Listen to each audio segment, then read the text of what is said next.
क्यों कि गुरु वचन जो संभाल के रखेंगे तो वो सारी चीजें अच्छे हमें पता चल जाएगी, लेकिन गुरु वचन जो है उसको संभाल नहीं पाएंगे तो हमारा पटली रेल से उतर सकती है।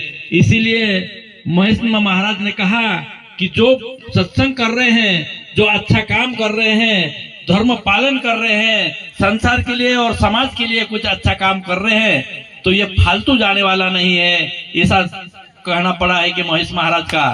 क्योंकि दीपक जलता है, महेश महाराज का कहना है, दीपक जलता है तो रोशन जरूर करता है, ये फालतू जलता नहीं है, और वो रोशन करता है और उजाला करता है।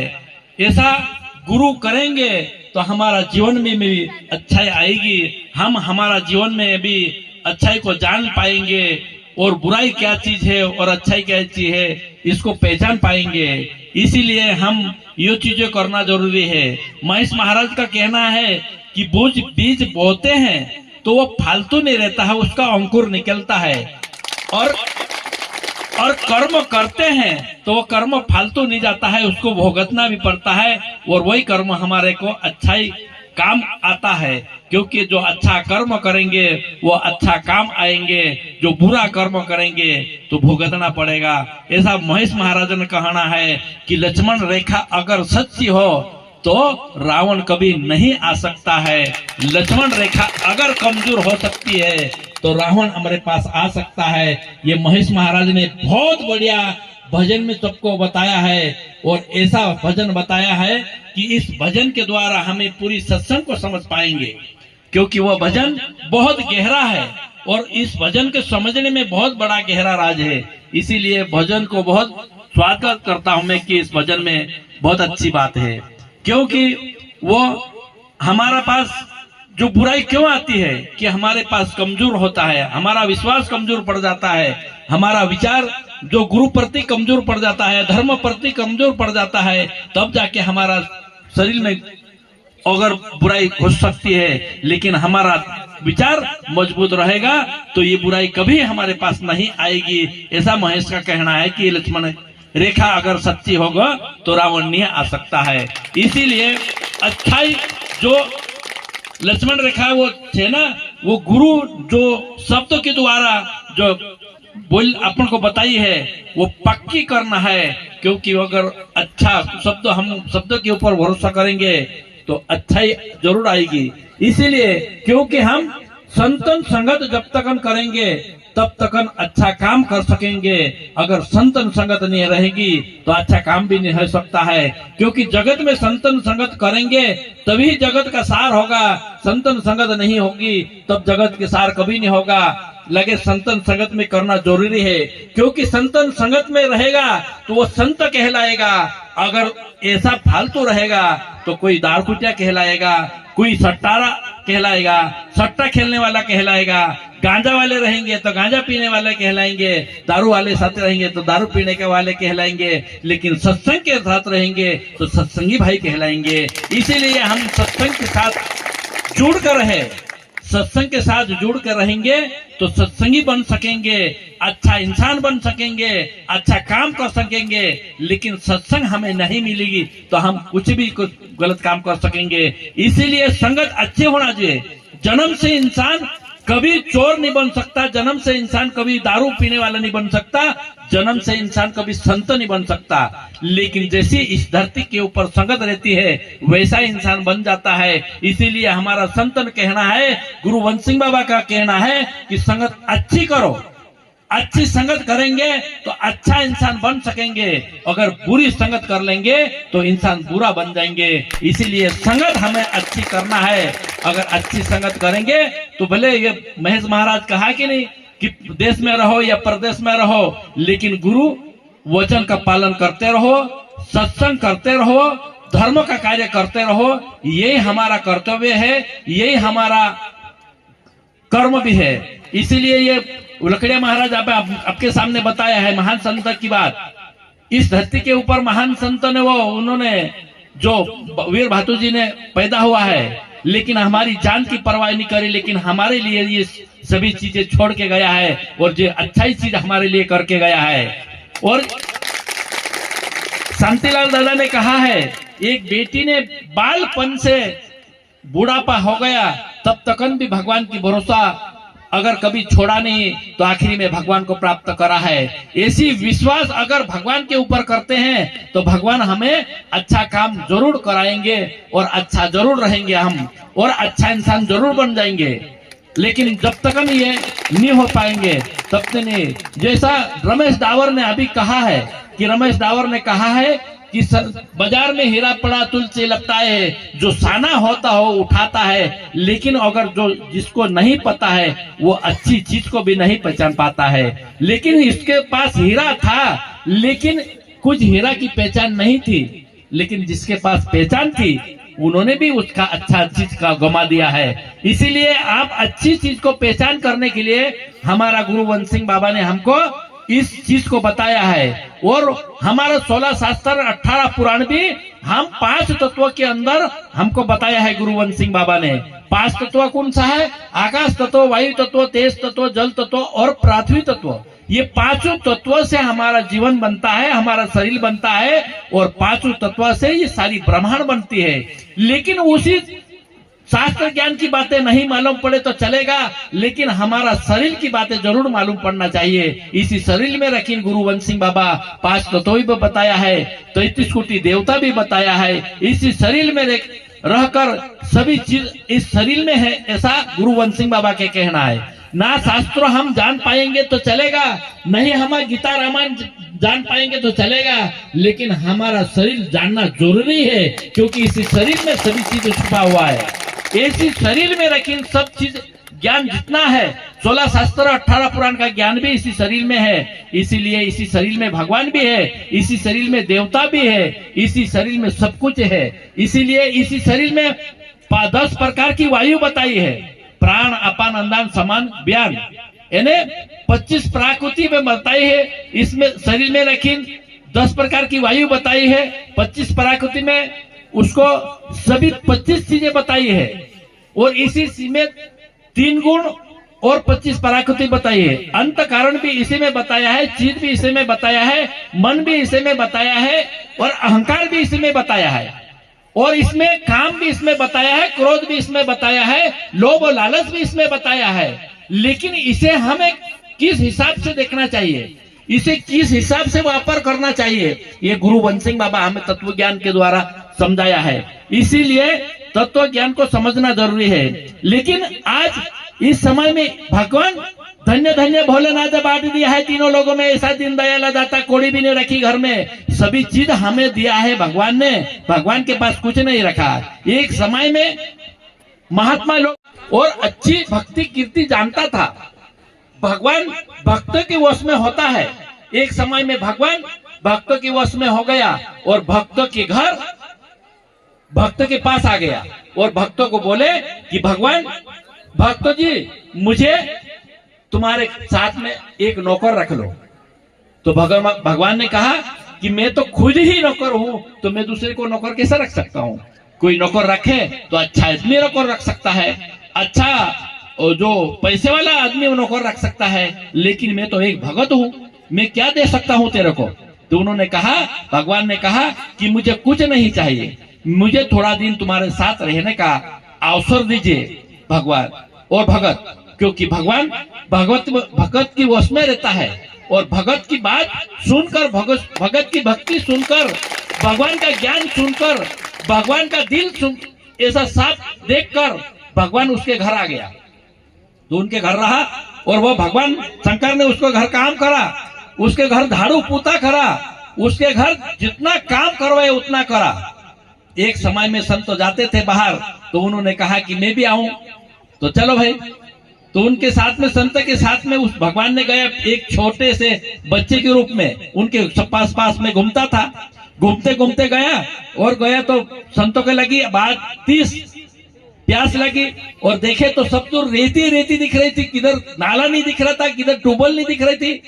तो उन्होंने कहा कि बेटा मुझे बहुत बड़ी प्यास लगी है, तुम किधर पानी है के दे दो। तो ठीक है गुरुजी।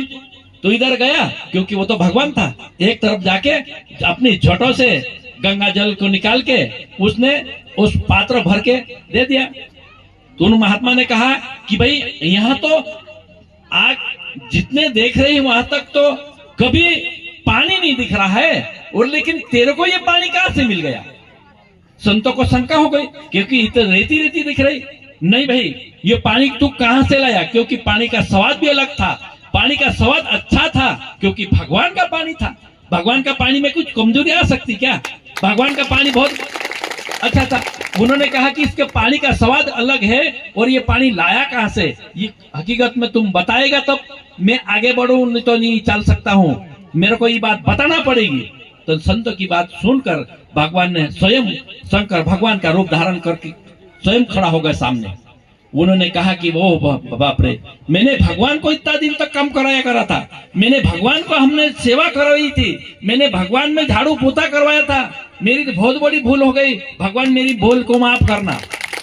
तो भगवान ने कहा कि ये नहीं, तुम्हारी भूल नहीं है, मैं तो तुम्हारी भक्ति देख के तुम्हारे पास आया था, और तुम्हारी भक्ति में इतनी शक्ति है कि भगवान को तक तुम्हारा घर पे तक आ सकता है, इतनी शक्ति भगवान भक्त के पास भगवान की है।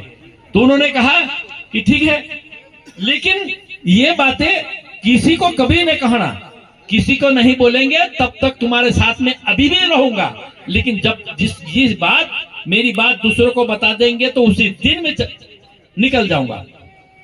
ठीक है, उन्होंने कुछ बात बताई नहीं और घर चल गए। लेकिन जितना काम पहले लेता था उतना काम तो नहीं लिया उसने, लेकिन काम एक दिन काम करा और घर जाके एक दिन महात्मा को कोई जाना था होगा, उनकी घरवाली थी, वो थी, उनको कहा कि भाई ये काम कर दो, वो काम कर दो। उन्होंने बिल्कुल कम काम करा, तो उन्होंने उनकी घरवाली जरा खिंचवाए और चूल्हे से लकड़ी निकाल के दे दना उस भगवान को मारने लग गई और खूब पीटी। लेकिन भगवान पीटने को राजी है, लेकिन भगवान ये भक्ति की बात खूब समझते हैं। भक्तों के ऊपर भगवान कभी क्रोध नहीं करते हैं, लेकिन वो तो पत्नी तो ठोक रही उसको, भगवान को, और उस पति उसी समय आ गया कि भाई तू क्या कर रही है उसको, ये तो इसको क्यों मार रही। तो उन्होंने कहा कि भाई ये कुछ सही ढंग से काम नहीं करता है, ना खाता खूब है, तो इसको मैं पिट रही और बहुत दनादन ठोक रही। भगवान तो इसको तो समझ जा, ये साधारण मानव नहीं, ये तो भगवान है। इतने में बोला कि भगवान अंतर ध्यान तत्काल हो गया, और तत्काल अंतर ध्यान होने के कारण से उन्होंने कहा कि तू क्या कर रही थी, ये तो स्वयं भगवान अपने घर आ रहा था।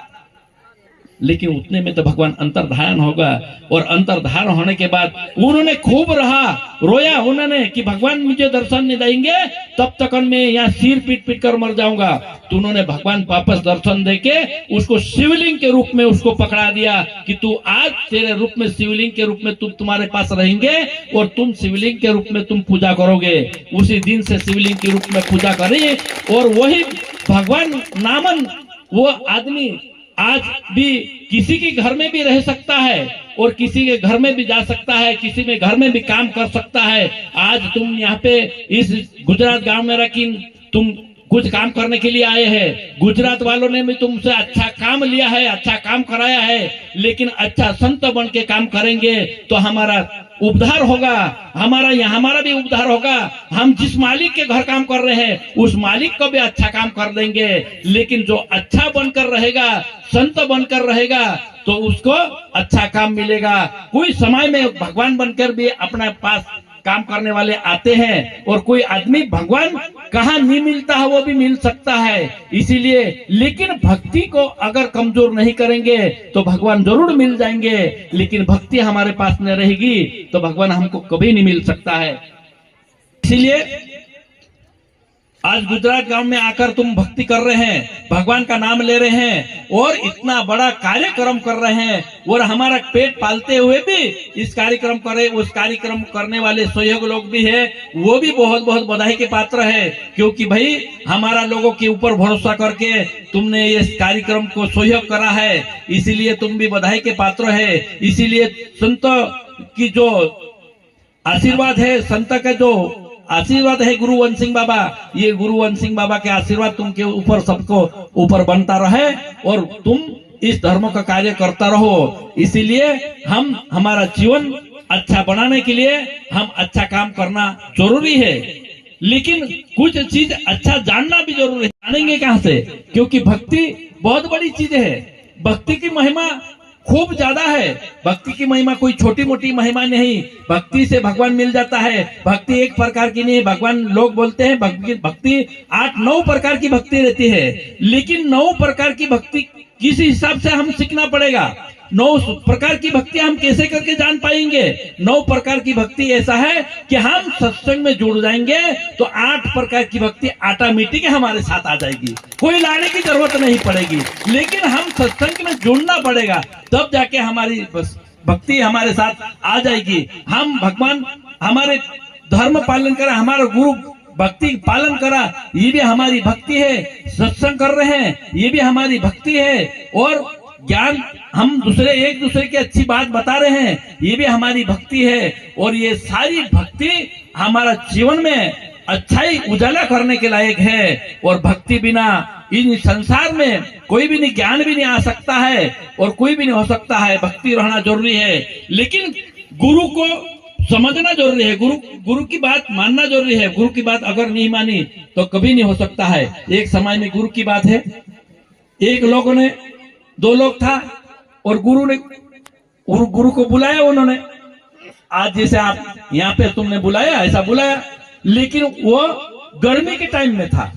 गर्मी के टाइम में गुरु को बुलाया और गर्मी के टाइम में बुलाकर उन्होंने कहा कि गुरुजी आया है, इसको 2-4 बाल्टी पानी डाल दो और वारू नहाला धुला के अच्छा गुरु की सेवा करो। और उसको गुरुजी को नहाला धोया, 10-20 बाल्टी उसके ऊपर पानी डाला। गुरुजी ने कहा कि मजा आ गया बेटा, बहुत बढ़िया है। और उसके बाद इनको अच्छी ठंडी दही दियो, अच्छी आइसक्रीम दियो, क्योंकि ठंडी गर्मी में टाइम था ना, तो अच्छी चीज दी उसको। और शांति सोने के टाइम पे उन्होंने कूलर लगाया, पंखा लगाया और धड़ में बर्फ लगाई और बहुत बढ़िया सेवा करी। सेवा करने के बाद उनको बहुत उन्नति हुई और वो आदमी बहुत पैसा वाला बन गया और बहुत लखपति और धनवान बन गया। तो पड़ोसी आके पूछे कि भाई साहब, तुमने एकदम से कैसे इतना अच्छा काम कर लिया? तुमने बहुत पैसा तुम्हारे पास हो गया, लखपति हो गए, धन बहुत हो गए तुम्हारे पास, ये क्या है तुम्हारे पास? उन्होंने कहा कि ये तो गुरु जी की कृपा है, ये तो गुरु जी की कृपा है। गुरु जी की कृपा से हमें सारी चीजें मिली है। तो उन्होंने कहा कि गुरु जी की कृपा है तो गुरु जी के कैसा करना पड़ता है, मैं भी एक दिन गुरु जी को बुलाऊंगा। तो उन्होंने भी कहा कि है ठीक बात है, क्योंकि गुरुजी आए तो इसको नहाना धोना का अच्छा पानी लगाना और उसके ऊपर सेवा करना, अच्छी ठंडी चीज। हमने तो उसको गुरु आते ही इसको 10-20 बाल्टी पानी लेकर नहलाया और अच्छी ठंडी चीज को खाने की मिली और सोने के टाइम पे अच्छे कूलर पंखा लगा के अच्छा बर्फ लगा के उसको सुलाया।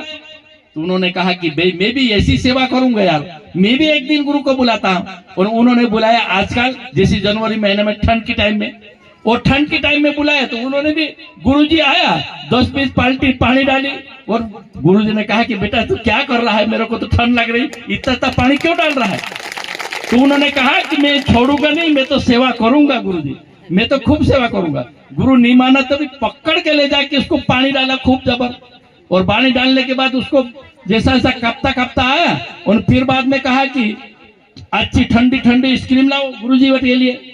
और वो तो ठंड के टाइम में ना ठंडी चीज क्या खाएंगे, लेकिन वो उसने कहा है वैसा कर रहा है ये। लेकिन उस समय वो गुरु गर्मी के टाइम पे आया था, नहीं इसका गुरु ठंड के टाइम में आया है। लेकिन उसको ने फिर बाद में उन्होंने कहा कि नहीं गुरुजी, यहाँ तो लाइन कम मिलती है, बाहर सोना पड़ेगा, अच्छा कूलर पंखा लगाया, बर्फ लगाई। अरे क्या कर रहा है, बर्फ लगाने की क्या जरूरत है, अभी तो ये ठंड के टाइम में है। लेकिन नहीं, मैं तो कभी मानूंगी नहीं, तुमको तो मैं सेवा करके रहूंगा।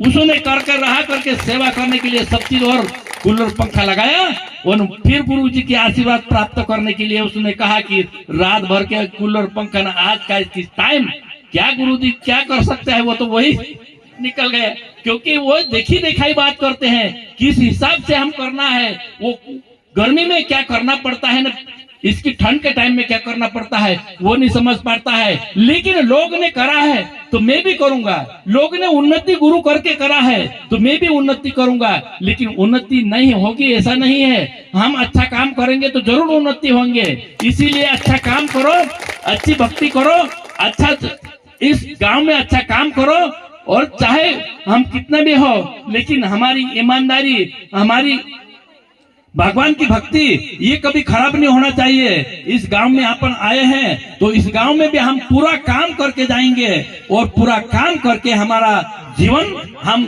सफल बनाएंगे। हम झूठ नहीं बोलेंगे, हम किसी को गलत काम नहीं करेंगे, हम लुच्चाई लफंगे नहीं करेंगे, हम ईमानदारी काम करके हमारा जीवन पालन करेंगे और हमारा जीवन को सफल बनाएंगे। और जी जब तक ये कहा है कि महाराज ने कि भाई हमारा जीवन में जैसा कर्म करे वैसा भरना पड़ता है, तो हम कर्म अच्छा करेंगे तो चाहे तो हम गरीब तो लोग जरूर है लेकिन कुछ गलत नहीं है। गरीब जरूर है, आज उन्नति नहीं होगी लेकिन काल जरूर उन्नति होगी। आज भगवान के घर देर है लेकिन अंधेर कभी नहीं होगी। इसीलिए भगवान की भक्ति करते रहो, भगवान को मानते रहो, धर्मों का कार्य करते रहो और हमारा जीवन पालन करते रहो। इस कारण से इस सत्संग में जो कार्यक्रम करने वाले महेश महाराज और उनके साथी भाई, उनके आसपास के गांव के सरपंच और जो मेन लोग हैं उन्होंने मदद करी है, इसीलिए इनको सबको बहुत बहुत धन्यवाद और बहुत बहुत बधाई है। इनको सब स्वागत है। गुरु वंश सिंह बाबा इन सभी लोगों के ऊपर कृपा करे। गुरु वंश सिंह बाबा की आशीर्वाद सबके ऊपर रहे, चाहे महाराज हो चाहे नीर हो। और जो भी इस सत्संग के सुनने आए हैं ये सब अपना भक्ति जो है, भक्ति का भेद उसको मिले और अच्छा काम करने का मौका मिले और अच्छा इंसान बने, ये कहना है मेरा। और मेरे शब्द में कहीं भूल हो गए तो माफ करना। और कोई इस भक्ति में जुड़ना चाहता है और कोई इसको गुरु शब्द लेना चाहता है, क्योंकि नाम लिया तो सभी लिया, सभी शास्त्र का भेद, बिना भेद का नर्तक गया पढ़ता था चारों वेद। क्योंकि नाम लिया तो सभी लिया, बिना पढ़ता नाम लिया तो सभी लिया न सभी शास्त्र का भेद, बिना नाम का नरक गया पढ़ता था चारों वेद। अगर चारों वेद ने 16 शास्त्र भी अगर पढ़ लिया लेकिन गुरु का नाम नहीं है तो वे व्यर्थ है, ऐसा गुरु का कहना है। क्योंकि गुरु जो चाहे शास्त्र में सीख लिए, चाहे वेद में पुराण में सीख लिए, लेकिन गुरु जो मुख से जो नाम लेते हैं वही सत्य कहलाता है, वही आदमी का काम आता है, वही आदमी आगे बढ़ता है, वही आदमी भक्ति प्राप्त करता है, वही आदमी ज्ञान को प्राप्त करता है। लेकिन गुरु अगर नहीं करा तो 16 शास्त्र ने 18 पुराण भी पढ़ने के बाद भी अगर नाम नहीं है तो व्यर्थ गया, ऐसा संतन कहना है। संतों को जात नहीं पूछे पूछ लीजिए ज्ञान, बोल करे तो तलवार पड़े रहेगी ज्ञान। संतों अगर मिलता है तो उसको जात पात पूछाना जाती है, उसको ज्ञान पूछना जाता है और उसको ज्ञान लिया जाता है, वो भक्ति का मार्ग पूछा जाता है। ज्ञान लेने हमारे जीवन के लिए क्या क्या ज्ञान है वो पूछा जाता है। इसीलिए संसार में 5 तत्वों का इंसान बनता है, या तो ना तो कोई जाति का बनता है, ना कहीं राजा महाराजा का बनता है, ना कहीं महाराज बनता है, ना कहीं ऐसा बनता है। ये 5 तत्वों के इंसान है। पूरी धरती के ऊपर जो इंसान है वो इंसान है और इंसान के नाते से हमें भगवान को मानना जरूरी है। इसीलिए ये कहा कि नहीं, महेश महाराज ने पहले इसको एक दोहा क्या बताया था, हाँ, भक्ति बीज कभी पलते नहीं, क्योंकि भक्ति बीज कभी बदलता नहीं है, बदलता है योग। ऊंचे नीचे घर जन्म रहते हैं लेकिन रहे संत के संत रहे। इसीलिए ये संत जो भक्ति का बीज बनता है वो बीज कभी खत्म नहीं होता है, वही रहेगा। और हम भाई कहीं कहीं से भी घर के जन्म लेंगे लेकिन रहेंगे संत की संत, और संत रहना जरूरी है, संत रहना हमारा भाग्य है। इतना कहकर बंद करता हूं मैं।